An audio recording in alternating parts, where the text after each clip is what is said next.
I was an Uber driver when this happened, and after a long night of driving, I was finally heading home. It was late. I think it was 3 a.m., or even later. My route took me down a remote country road, a shortcut I often used to shave a few minutes off my drive.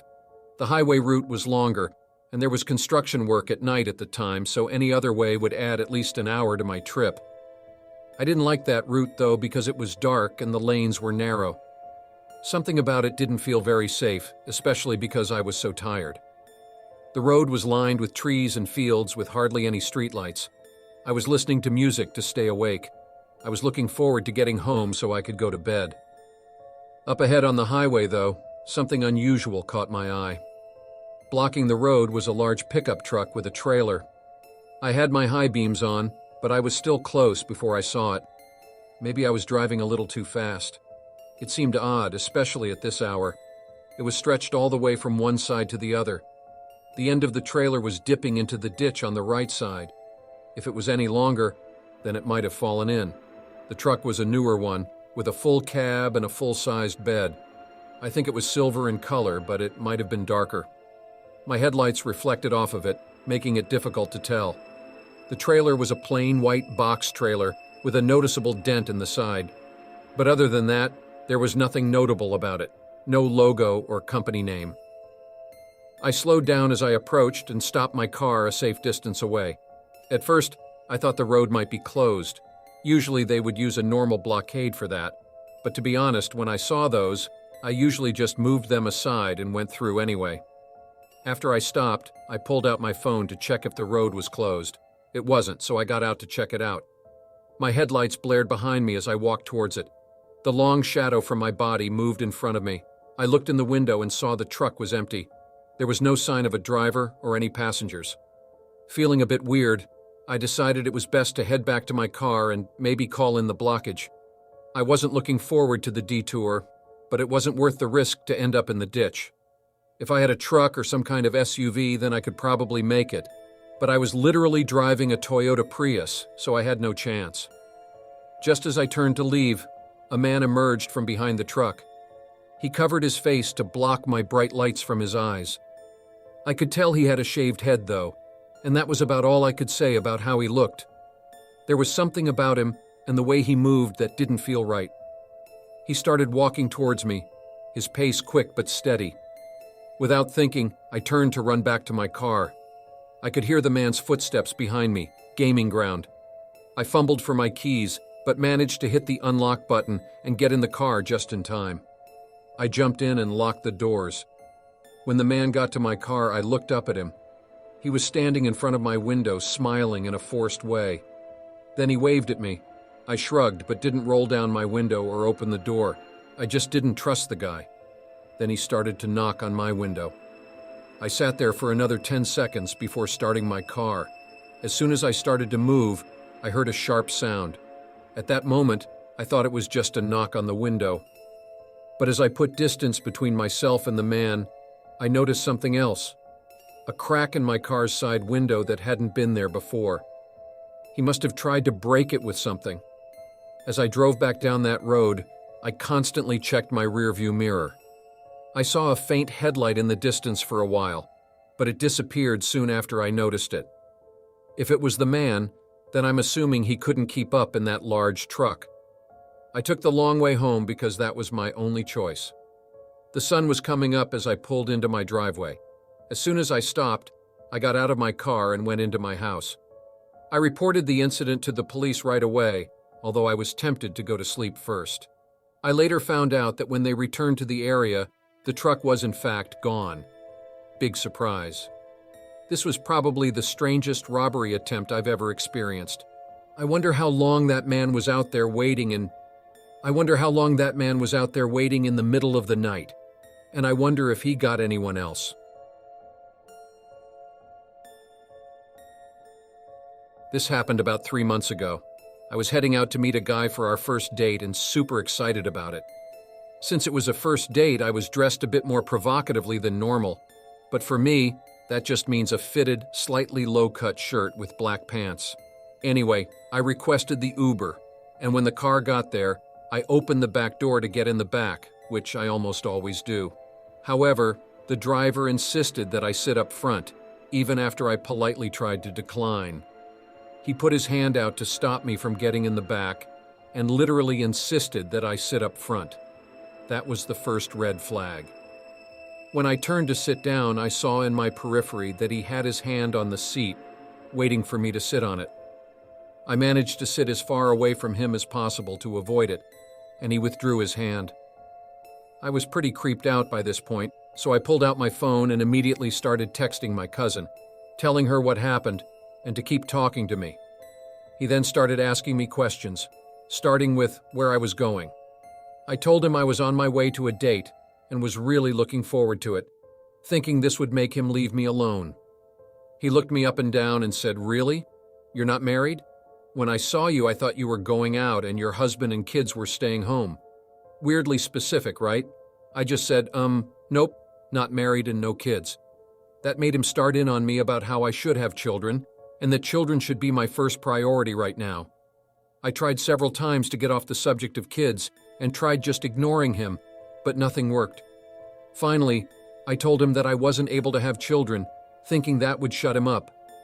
Again, it didn't. That just prompted some extremely invasive questions about my health. I finally just snapped at him and said, "If I try to carry a baby, it will likely kill me, okay?" He just shrugged and told me how I needed to pray harder for God to heal me so that I could have his children, and that he would love to give me all the children I could ever want. He repeatedly reached over as if he was going to touch me, and I recoiled every time and told him how uncomfortable that made me. He apologized and then started talking about how he couldn't help it because of how amazingly beautiful I was, and that everyone from his country, I want to say Kenya, but it may have been Nigeria, would be in love with me. By this point, I'm getting really nervous because he's acting like he was going to kidnap me or something. I told him that I was talking to my cousin via text, and then called the restaurant and gave my information to put my date and me on the wait list, and also to give them my information in case I didn't show up. This made him quiet down for a few minutes, thankfully, but as we got close to the restaurant, he started saying, "When can I see you again? I don't know when I will see you again, and that makes me sad." I just said, "Well, I guess if I ever end up using Uber again, and you somehow end up as the driver, which is highly unlikely." I didn't want to be too firm because I was frankly scared at that point, and the restaurant was so close that I didn't want to risk pissing him off and making him take off with me. He continued to talk about how upset he was, that he didn't know if he'd ever see me again, and insisted that I do something to make him feel better. Finally, we got within a block of the place, and I unlocked the door and jumped out when he stopped, telling him to leave me the hell alone. He looked furious, but when he reached out, I was already out of the car. Obviously, I contacted Uber and told them everything. He was fired within the hour. They told me that because of their privacy policy, they couldn't tell me exactly what they did to him, but that no one else would ever have to experience that from him ever again. So yeah, he was fired. Now I'm always extremely nervous whenever I have to take an Uber, but fortunately I haven't experienced anything like that since. I did end up telling my date about it. He gave me some interesting insight. When I told the driver I was on my way to a date, my thought was that he would back off if he knew that. According to my date and a couple of male friends, that actually just let him know that I was single. It was recommended that I say that I'm married in future creepy scenarios of harassment, although I don't know if that would have stopped it either.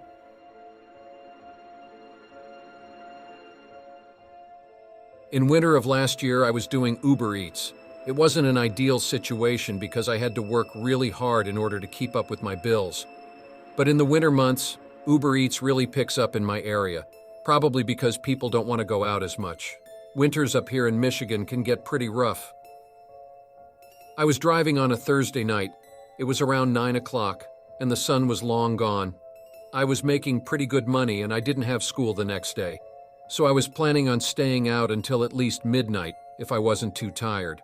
Orders were coming in pretty much constantly. One in particular was a large order from one of the major fast food places. I accepted and picked up the food without paying much attention to the destination. I just glanced quickly to make sure it wasn't too far. Once I had the order with me, I sat in my car and checked the location. It looks like an intersection, not an actual house or apartment like usual. I knew that part of town, and there was a main road with some dirt roads branching off of it that led to some other neighborhoods.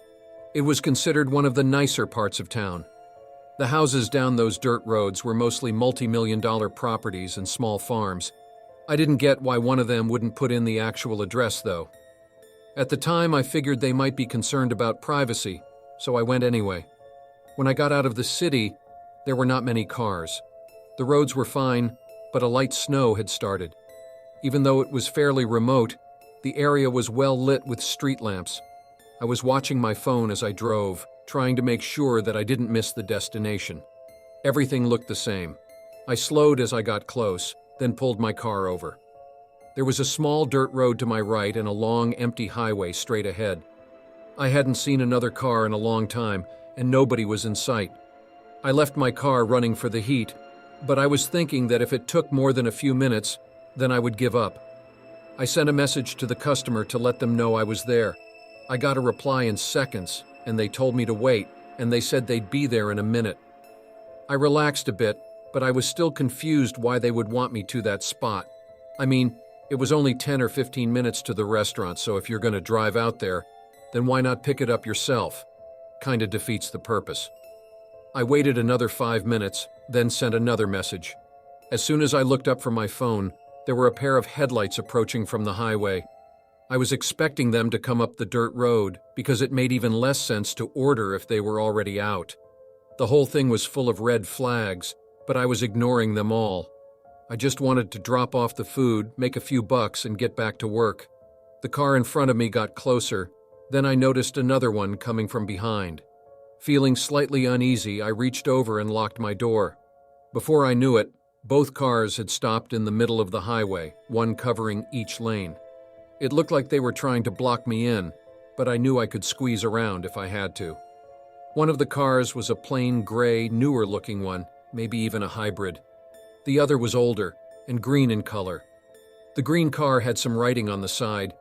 It was some kind of a business, but I didn't recognize it. All I could make out was 3 letters, CAM. I must have stood for something, but I never found out what. Soon after they stopped, both car doors opened and a single man got out of each of them. One of them was holding what looked to be a rifle. Could have been some kind of other weapon, but it was definitely scary. There was no way I was staying there any longer for a few bucks and a good rating on Uber. I shifted my car into gear and squeezed around the gray car, almost sliding into the ditch as I did. While I sped down the road, I kept an eye out behind me, but I never saw anyone following. I drove for a good 20 or 30 minutes, taking random turns in order to make sure I wasn't being followed. Once I had calmed down enough, I opened the app to report the order as not able to be delivered, but when I looked at it, I saw something surprising. I had a 5-star rating from the customer, and the food was reported delivered. I looked next to me and saw the bag sitting there on my passenger seat. It was still there. I was confused for a second, but then I figured they did that hoping I wouldn't report it or call the cops. I called them anyway, but when I explained it to them, they were quite dismissive. Even when I told them I saw a gun, they seemed to think there was nothing they could do. The letters on the one card didn't seem to help either. In the end, I let this one go. Uber policy is that you can never keep an undelivered order in any case. You're supposed to throw it out if it can't be delivered. That seems like a waste to me, so in the end, these guys failed to rob me, and they bought me dinner.